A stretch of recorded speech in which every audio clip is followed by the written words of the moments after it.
Alright, the inside out ne Simon Muyanga Lutaya nga bulijjo mu kitundu kyaffe kino ekyokubiri ne General Moses Wilanyala mu obwa General bwe sagala mukakkanya bakizaga nti ate iwe wange General Moses Bigirwa wa namba PPF ddala lijjanjaba biwundu 005 gwe tulina General Moses Bigirwa musogoti nize Bigirwa ku bintu byonna njagala katutunulire stakes za NUP mu Busoga nga tugenda mu 2026 eriyo nanavaayo Uganda gireke because you are Musoga njagala tubalaawo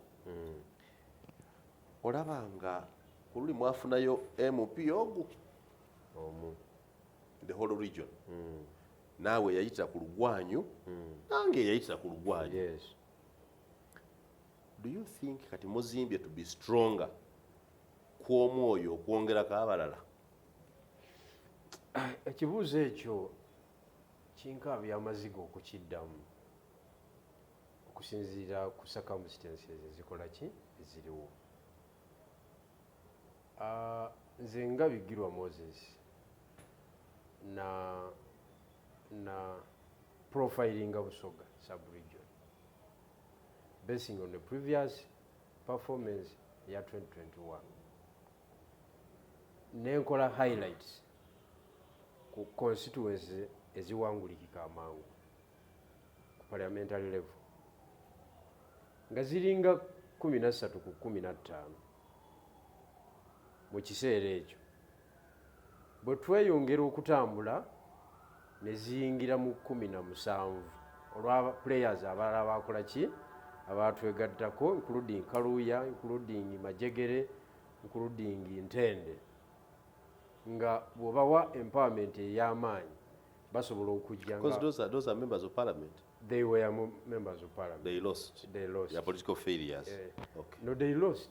Okay. Yes, those are political failures. So nga ne bagera okugaziya scope yaffe gye tusobola okukola ki okujjayo kati ne submitting a white paper.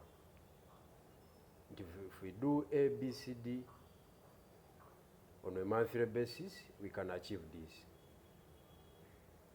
White paper ne presenting eri executive empapula ne baziteeka oba bazisula mu busero simanyi oba baziteeka wasimanyi naye idea nga bagiina ku meeza nga nze mmanyi obukalubu bw'abantu b'e Busoga. Ngenda okutwala. You know, ng'okyagera waliwo abantu bangi abali mu Kampala abeerimba nti bategeera Busoga okusinga naye nga tebalina kye bamanyi. Busoga is a complicated political place. I have always asked, how did Busoga vote overwhelmingly for Kyagulanyi as president and then vote overwhelmingly for NRM MPs to work with Kyagulanyi? If people are not reading between those lines, then you are political. Kakati nze nentuukiriza role yange nga omukunzi kubanga okukunga kitegeeza message nnungi gwagitwala nga nawe oli attractive, they can listen to you. Yes. You're believable, acceptable. Yes. Oba oyambadde suuti ekutuuse bulungi ne bagamba this is a serious team. Ekyokusatu ng'olina ki nga you can attract other people to join you. So nze nensubmitting nenjagala mpeebwa amaanyi okuimplementinga ne bampa ofiisi ng'eri Jinja naye nga tewaliwo kitambuza ofiisi kiri awo naye nga naye bano obudde butambula Busoga bintu birala. Busoga is not a commandful population nga bwolaba Buganda nti osobola okugireetera symbol, this is the revolutionary symbol ne bagigoberera Busoga olina okunnyonnyola. Busoga buli omu bamuteeka bamutooki individually. Toliga nti gundi yalagidde tekitosoboka tewali kabaka asiimye olina ku battlinga individually. Kubanga Busoga omusajja akubuuza nti niwandiisa those simple questions. Very good, arrogantly. Ndiya wuwo. It is a simple question. Ogirabanga ennyo. Babuuza ndya wamaaho ndya wamaaho ndya wanyoko simpa ate kasaga ndya wamaaho aba ayawudde kiwedde aba asazeewo teyeetaaga kumanya talya wamaaho. So ebusoga tebagitegeerera mbw'ojja kugira bwoti tekisoboka You understand busoga. Busoga teliiko nti gundi ajja kuba entoli busoga. Tekisoboka because omulonzi w'ebusoga ayingira polling station ne bamuwa ballot esooka ya president naawe Kyagulanyi n'akulaga nti ali mu struggle. Nadda kuuma ne MP n'ateeka ku bus, nadda ku constituency MP n'ateeka ku bus n'afuluma wali n'agala tubakubye akalulu. Tubamaze? Baweire ku luno. Leero tibatuufu. Leero tubamaze. Naye nga byalonze temuli. So abantu abo okuba understandinga n'ogenda ng'obaposhinga n'obatuusa ku level etandika okugoberera slogan oba a revolutionary symbol, weetaaga okuapplyinga skill nga y'amaanyi, weetaaga okubawa obudde nga bungi. Kyova olaba nze nali politician w'e Kampala okimanyi bulungi. Nenkwata engugu zange nenzikubeka muli mu kyalo azifu bampadde transfer ya wide mass. Nange era nali w'e Kampala ne batubalula yamala agasooka getwagenda nago e Kampala batubatula ayagule batukuba okitegeera wenteraze nga bambuuza ati oyo w'engalo eginyirira oyo yasobola oyo wesaati enderu ne batubatula ayagule omwana ayambala saati nderu buddakika ati oyo anaasoboka oli kitegeera eyo nebeera issue mu kalulu era nekakukubisa kakati such a community bw'oba odiringa nayo oteekwa okubeera ng'oli very careful. Naye nze nasalawo nenemezaako neŋŋamba with time abantu bajja kukola ki bajja tutegeera and indeed tubadde tuzimbye office yo nga Secretary for Mobilization Eastern nga tonnavaako ebadde eweebwa ssente mmeka for mobilization? badde mpeebwa miliyoni emu per month to mobilize to mobilize Eastern Uganda. 1 million to mobilize Eastern Uganda. Yes. The region. Busoga Bugisu Bukedde. Teso. Okay, miliyoni bw'oba ovuze ng'ogenze eteeso ogenda n'okudda mu kamotoka kalubaluse ovuga amafuta ga ssente nga mmeka? Full tank ng'emu n'ekitundu, that is like 500,000. Naye ng'ofuna miliyoni buli mwezi to mobilize east. Naye kati nze ku level kwentambuliza operations zange ekyo n'ennyumba neetaaga emitwalo 3 olunaku kakiba kitegeeza miliyoni enkolere ennaku ezi nga teriiwo okitegedde nga teriiwo naye gye emirimu gyonna gye mbadde nkola nga bubadde ogiraba because I am convinced nti I have to be in this struggle. Katukole soul searching. Mwachi baita soul searching okwekuba mu mutima. What went wrong?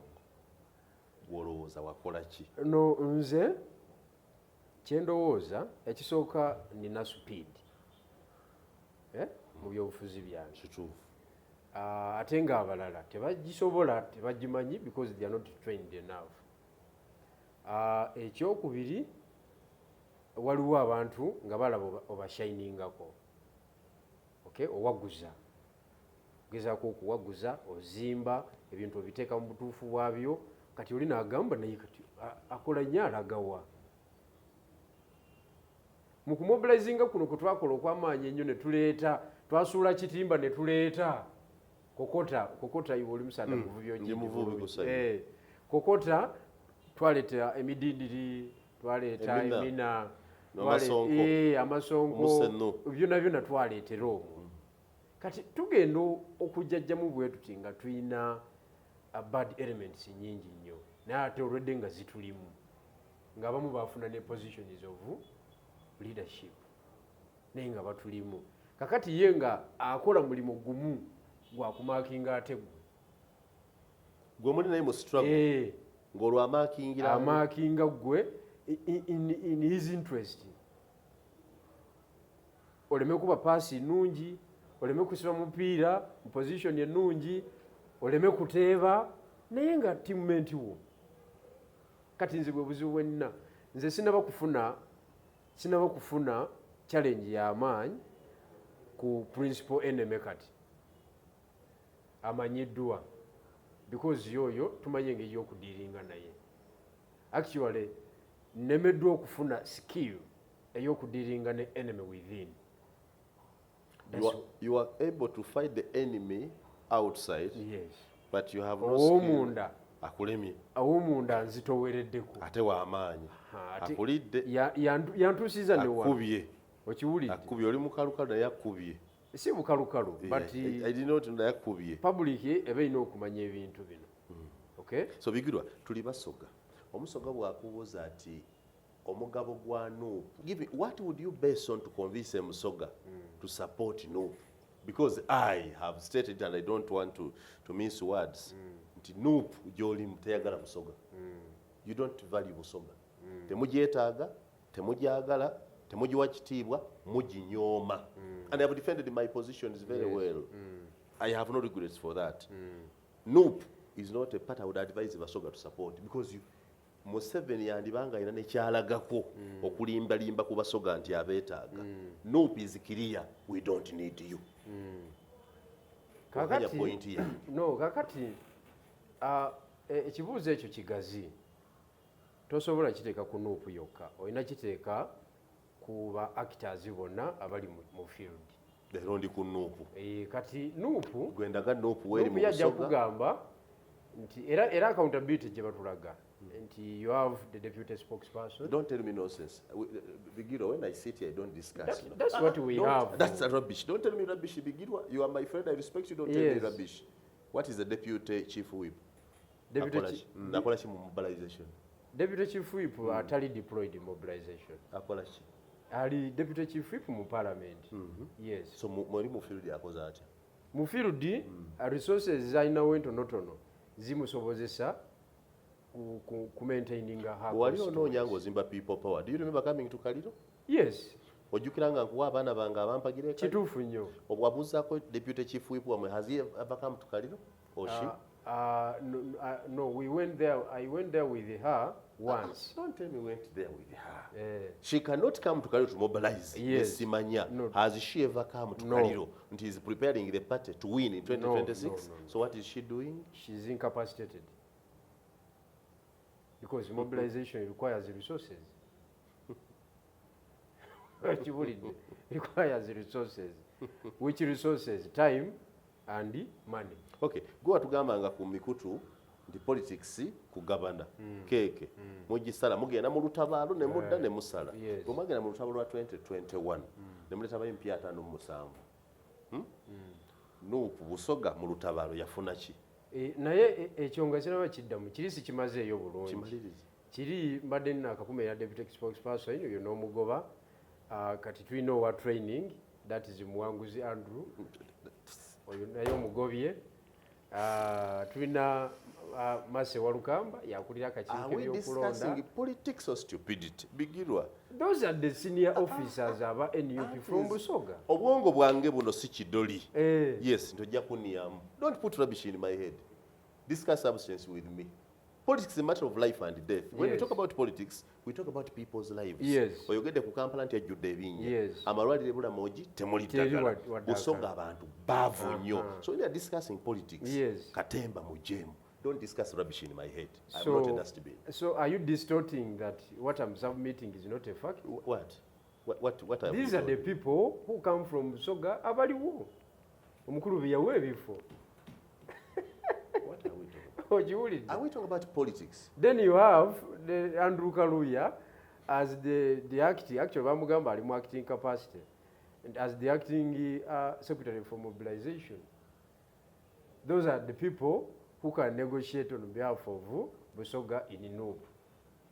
Ezimu ku nsonga nno ezinkubya, I was branded to be a tribalistic man because every time meeting egenda mu maaso ekigambo kati ombuzizza nadde wedda mu mangu. So Busoga nga bwemanyi ebintu ebitambula, to be sincere, atimu nga bwenjiraba egisi kubanga Kaluya ye ate ye.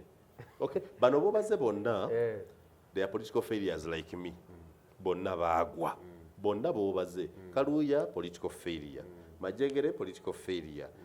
ntende political failure. Abo tebalina key positions mu kibiina.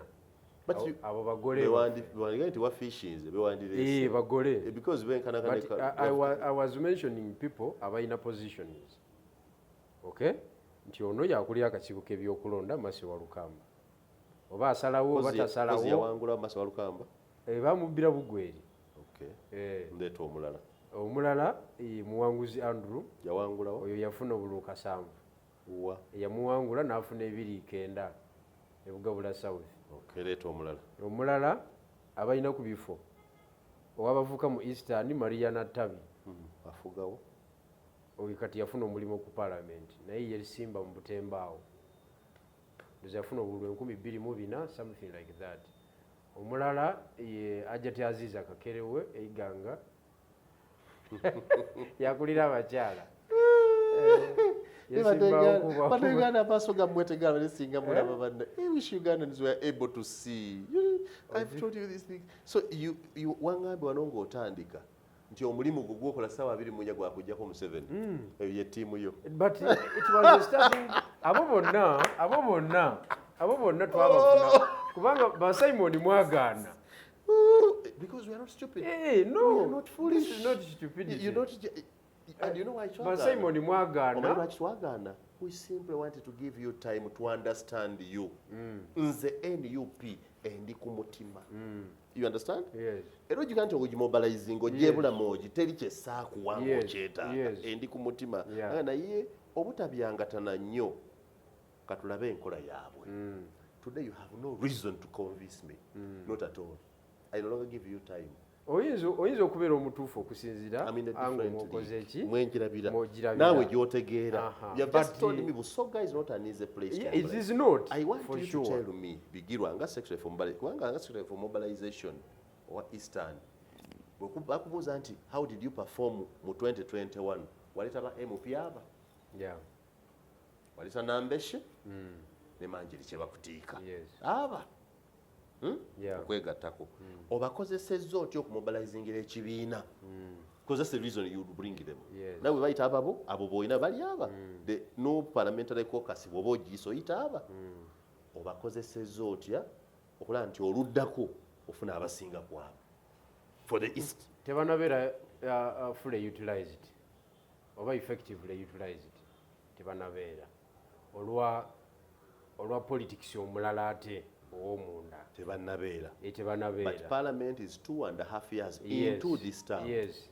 Ekyo kyosijja kulimba. Oleme kumalira bantu budde. Nedda si kumalira bantu biseera. You are not serious political players. Experience and tugifunira mu mwagala kujjako mu 7 oyo volongoto. Tugifunira mu ki? Mu field. So no challenge ekutwala kuki okutereeza ekirala. So nze nga Bigirwa Moses obuvunaanyizibwa obusinga kati bwanzigiddwako okwansaringa big questions, okay, whether the strike nyumba ngenda okulanga ate emyaka gye maze nga nwana era nwanira bwereere bwate kikyo kakati tweyaguza nje abakulu bayombera bisatu nti yabitereka ewange nti nabireeta n'ewange ewange yabitereka nabireeta ewange naye nga gwe wali mu kalulu nga neetaaga miliyoni 10 ogukube munda tewali yazimpa naye empulira bo balinawo ebisatu bye bayombera ebirwa besije bidde wananda bidda ku shero biddawa. Now we cannot be in politics akwata kulamu bw'abantu nga tukola katemba bwatyo. I would rather remain non-political. Kakati no kati Simon kyokola nakyo si kituufu. I think tetwetaaga kuraninga awe ng'ekituufu kyokola kyekiruwa nze ngamba tulina okulemerako. Bwe walemerako mu kulwana ennyo ebusoga omanyi ssente ezaali ebusoga. Omanyi machinery yali ebusoga. Omanyi deployment yali ebusoga. Out of all of that n'osomosaamu ogu omukyala w'ejjinja ogu gwasomesaamu ndaga ky'omukozesezza okulaga nti nange nteeka okusigala okufiirako nti bwe naasoboka nja kugasa. Ebibuuzo ebimu kati omwogezi w'ekibiina asobola obiddamu. Ani? Ssennyonyi. Honorable Ssennyonyi ye mwogezi w'ekibiina. Ategeera Busoga bulungi. Omwogezi oba olina eggwanga lyonna ekufinga tips zo kubanga oba oyogeza. Kakati ebibuuzo Ssennyonyi Parliament yakola ng'ani? ye chairperson wa Kosasi. Akiikira constituency ki? Nakawa West. Chief Whip yani? Chief Whip ye Honorable Nambeshi. Leader of Opposition? Honorable Mpuga. Avao? Masaka. Parliamentary Commissioner? Parliamentary Commissioner Zake. Avao? Itiana Municipality. That is Buganda also? Yes. Okay. Nebu committee obulala webuli. Bugisu ina Chief Whip Nambeshi. Busoga ina deputy Chief Whip. Don't tell me rubbish. Nabagye ebyobusiru. Tekambale nze njogera because Buganda ina leader of opposition. Buganda ina chairperson wa Kosase. Yes. Buganda ina commissioner wa parliament. Buganda ina chairperson wa park. Public Accounts Committee. Buganda. Honorable Segona. Na hakati Busoga. Busoga anti inombako omu ye deputy chief whip ate ye chairperson wa caucus. So bwengamba nti guno gwali munyago gw'Abaganda kujja kwegabira ne bajja ne batema ensolo yaabwe ne bagigabana bulungi. Ngera Museveni bwaga nti nkahiga ensolo yange nkagiyita ne bagitemaatema mba mukyamu. Enjawulo yammwe ababiri eruddawa. Kiyinza okuba ekyo kyoyogedde kiyinza okuba ekituufu. Naye bw'okireka ne kibeera justified, bw'okireka bo ne bakifunamu gw'osinga okulozinga. Nze kati politics wange gwe nasazeewo sikyakkiriza kintu kye ndowooza nti kifu kunfuga. Waba waliwo injustice eyogerweko mu ngabanya y'ebintu. Injustice across the board. Njagala Bigirwa obe politician mulungi. Injustice mu DP gyogereko. Injustice mu UPC. Mu NUP n'ewalala yonna gyogere. So not concerned because bwebanga NRM basosoze. Bakahiga ensolo yaabwe bakagiyita ne bagigabanagabana. Ne NUP yebaga nti ya Buganda ate nga nkikakasa bwe yayiga ensolo yatemaatema. Busoga baakuwaaki. Anti kati Busoga lwaki mugobereranga mpisi nti empologoma ensolo bye munaalya. Olutalo lwembaddemu era lwenkyalimu ebbanga lyonna njagala okumobilizinga abantu b'e Busoga barayizinge to the occasion. Balinyise endaba yaabwe ey'ebyobufuzi. Baveemu ekirowoozo ekyokubeera nti they are inferiors. Ntya okuvuma because you are my guest. Oyagala okumobilizinga Abasoga to rise to the occasion after you have been dropped in a sector for mobilization. No. Tuleme kubeera kakati okumobilizinga nze ekyanvuddeko it is just privileges. Yes. The position went. Anti position ejja ne privileges. Bwe nkusanga ebulamu oje kati nkutema miggo. You have no right to cross there. Ojangani. Ndi memba wa kibiina. Ndi memba wa kibiina. Branch y'ekaliro esobola okumpita. Nga naye wali obadde osobola ogiragira. Wali mbadde nsobola ogiragira. Naye kati esobola okumpita. Era nsigala nkyakola ki? Nkyakola. Olwokubanga principal enemy akyaliwo. Bino ebintu ebitonotono ebizze bigwawo tebiyinza kutujja kubanga nze obuzibu bwenina tebyobufuzi mbitaddemu nnyo. Ntaddemu obudde bwa myaka 2 mu egi okuba nasooka okwewandiisa mu 2000 nga nina emyaka 16 ngenda kuweza myaka 4. I am 39. Obudde bwange bwa myaka 23. Mu myaka 23 nsibiddwa emirundi 43. Mu myaka 23 nduzinze family, nduzinze properties, nduzinze mikwano. Mu myaka 23 sizina business gye nkoze. I have been an active politician ekiro n'emisana. Bw'oyingira ekkomera bw'olivaamu bw'okola otya sinaba ku benefitinga mu efforts zange. So siyinza ku withdrawinga right now. Oli ne bwangamba nti tukugobye ssebo byokola tetubifunamu nja kwewa emirimu emirala. Ejja struggle. Ife nga Abasoga tuyinza atandika kintu kyaife okusinga owerekeranga bannaife. Kisobokera irala. Kisobokera irala. Tuli kulinda ki? Abasoga obuzibu obuliyo, we are not risk takers. That is a very big problem. Era etwaffectinze era etuleetera ebizibu bingi. We are not risk takers. Titwenda kutandika. Titwenda tulowooza nti waliwo omuntu ajja okola ekintu kwe tunaabonera. And that is a problem. Do you know the biggest opposition leader who can start a political party in Busoga now? Anyone can start. Kasita aba ne message ennungi. Do you know who can do that? Olwaleero opposition leader asobola okumobilizing abasoga abali ku opposition with believability and acceptability ne balalinga behind him. Omumanyi? Mbadde simumanyi. Ye Bigirwa. If you didn't know. Mbadde sikimanyi. Your profile, you have just told me the profile. Repeat it. You have invested 23 years in politics. Yes. In 23 years, you have been imprisoned 42 times. 43 times. 43 times. Yes. In 23 years, you have lost your family. Yes. You have lost property. Yeah. You have lost a career. I don't even think you have gone back to school to study. No, I am at school now. You have done no business. Yes. You understand? Yeah. Now, if you are looking for, at least I'm sure. Yes. Omanyi sagala kwogera bya bulimba. Yeah. Omanyi buli kasonda k'ebusoga. Butereevu constituency. Bw'otuuka ebulamu gye waffe kati Bigirwa y'oyo. Obuleka nisoka luya y'oyo. Yes. So if you have to start a political party for Busoga, the mantle is you. I would have done it. Naye nze nagenda wa muhoozi. And I'm comfortable. I don't want to be nzisagala ku bya busiru. You understand? Mala gabeera lemi kambeere wa muhoozi directire okusinga okuba mu vulunguto ono waki owammwe. Kuga olinga Namatende yakoze statement n'ensesa yadde asala okuyingira NRM n'agamba eri mbadde nga ku branch ya NRM kati kangende ddala ku headquarter kigwere ddala. And that's it. And I think she was right. She was right. She was right because for many years we have been in FDC. We were actually in NRM and we did not know. You understand? We were simply modiro lya NRM nga tetumanyi. Now, Namatende yayingidde mu kisenge. Buli gyali modiro nga tamanyi na nnyinimu. Yes, bwayingidde mu kisenge n'amusanga. That's where we are. So nange, I don't want to live a very straight life. My life always. You see, Simon, ekintu ky'oyogedde ekyo mbadde sikiina mu bwongo. That direction mbadde sigikola ki? Your profile and mine are almost the same. Yeah. You understand? That I've spent 23 years in politics. Yes.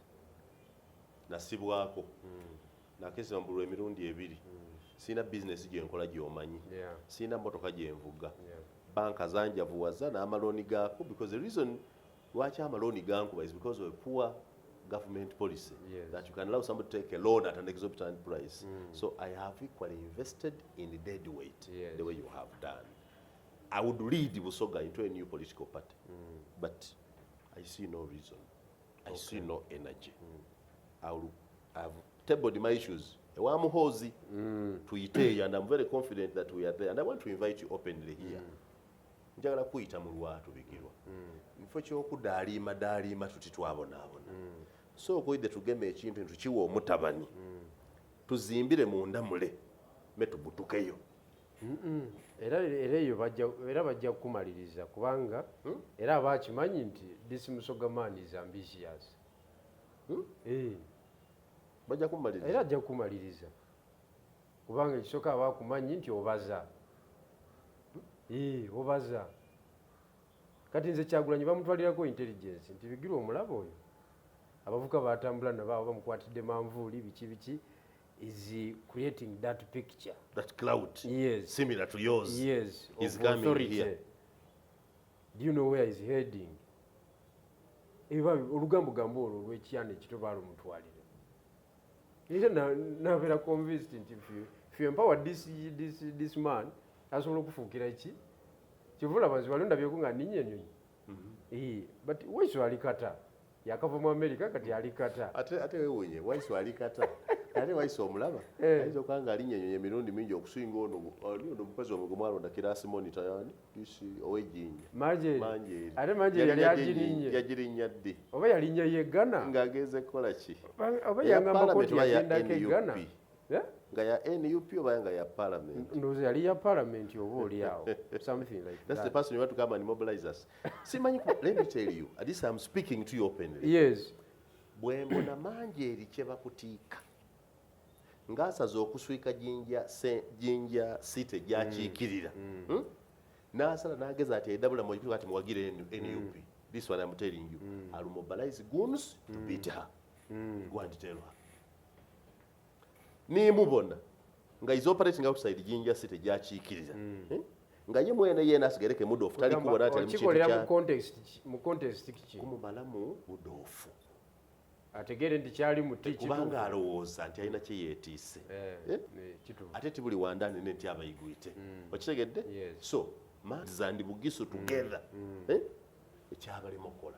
Ebyo byonna byogerako ssebo byali documented. Sure. Yes, I documented all the strategies. Mwabitegeera. Nebiteeka ku mmeeza, but they were not implemented. Maybe they were implemented, they will be implemented by Kaluuya, maybe. Because nze mbadde nga secretary for mobilization, naatera nga nkoma Busoga. Nga the rest of the sub-regions, okay, if you were, okay, if you were, omuntu omulala. If you were a manjeri yourself, singa gobadde mu kifo kye, what mobilization would you do beyond Jinja?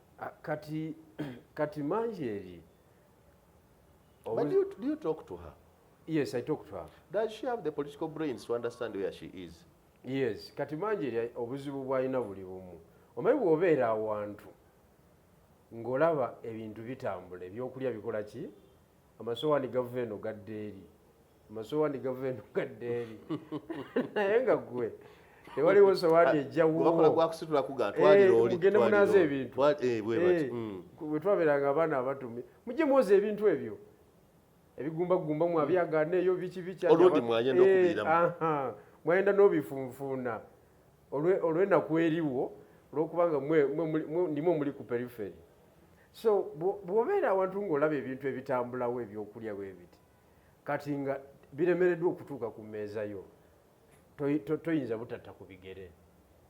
Do you know I have listened nawulira ku member wa parliament owa opposition mu parliament yeno ng'alina wa NRM bali kuteesa ku kifo kya Jinja City ng'owa opposition aliko wa NRM amagezi ku ngeri gye bakubemu akalulu okukuba owa opposition alimu manjeeri. To be plain nawulira owa opposition ng'ali kukobera omu ku baradisi b'e Busoga engeri gye babe bakugememu akalulu babalandamire awangule manjeeri afulumye kye bakutiika aye ng'alikuwa amagezi waki wa NUP mbeera ano kale yali weefudisi buli lwokola political party buli lwokola political party a formal political party ebizibu ebiiraku n'ebyo people get comfortable n'obufu obutono n'obuboneikewo obwoboneikewo obufu obutontono bw'atandika okuba nga n'obulwanirwa ntifu manjeeri yasobola okukuba munda. It means that is a fertile ground. Even another person can do what? He can by them muyambe muti okubogwa okubiri. No, ye ng'omuntu ali well strategy. Kiri kwenda muntu ndikubuuza. I am talking about how has NUP empowered manjeri kye bakutiika. Okay, not to mobilize the region, Busoga or East, but actually to make sure that she's able to win Jinja City again, because anything can happen. Do you sit and carry? Because Bigirwa, when you are doing politics, we start with what we call consolidate. Yes. So NUP's role now, no one the 57 members of parliament you got, mubasigaza. You have so far lost two, Jimmy Rwanga and Dr. Kagaba abo bagenze. Manjeri, unlike others, tanalaba musana.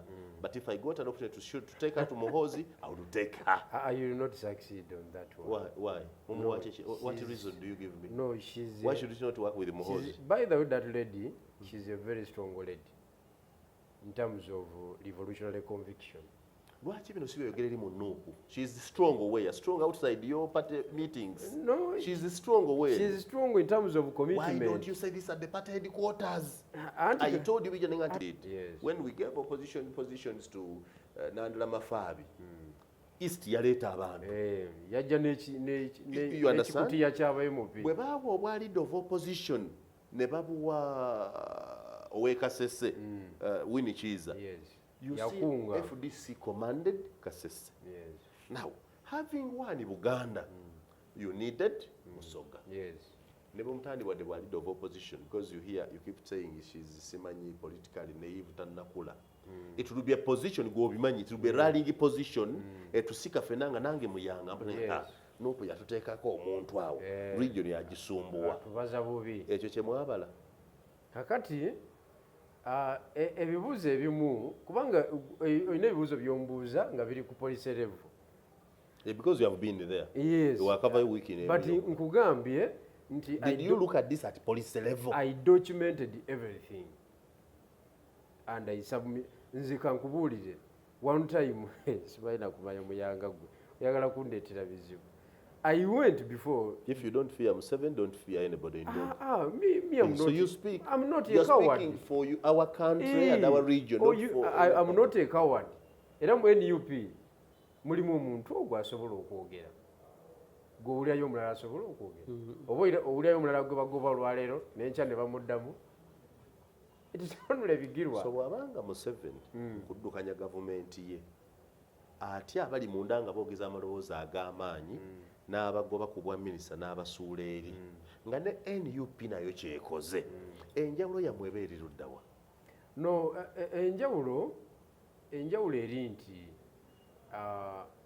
longivity ya mwami Museveni temutumalira budde linda kuvulana byafuzi bino kanzire mu gichi endo katujima tewali byoddamu tetuvula I have told you nga tutandika tojja kubeera na position yo is a matter of life and death. Tojja kubeera na position yo nze mugenyi wo kankuddemu longivity ye NRM amatu gano singa asobola okugaziba ne sikuulira sagala kula okay byogera longivity ye NRM sebo nedda sebo lema kuloza nti okyaziza tabale mirundi